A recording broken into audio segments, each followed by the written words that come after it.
Today we will discuss how to potentially avoid sex offender registration. By law, if a defendant is convicted of a certain type of crime, known as a sex offense, as a collateral consequence of the conviction, they are legally required to register as a sex offender. Sex offender registration laws vary by state, but essentially require defendants to register with the local police department, where they live, where they sleep overnight, where they work, where they attend classes, and more. The registration itself then triggers notification to certain members of the community that a sex offender is in the area. Many clients often ask how they can avoid having to register as a sex offender.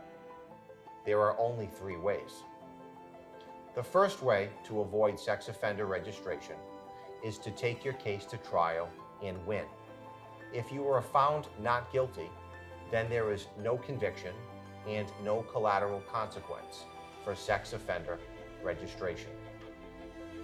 The second way to avoid sex offender registration is to file a motion in your case that leads to a successful dismissal. Again, if a case is dismissed, there's no conviction, and therefore no requirement for registration. The third and final way to avoid sex offender registration, if accused of a sex crime, is through the negotiation process.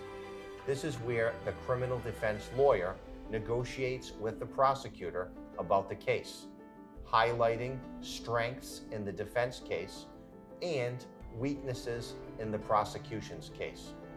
This can often lead to the prosecution agreeing to amend or change the sex offense to a non-sex offense crime. If a defendant then admits responsibility to a non-sex offense crime, there is no legal requirement for sex offender registration. If you've been charged with a sex crime and you have questions about how to avoid potential sex offender registration, call my office for a free consultation.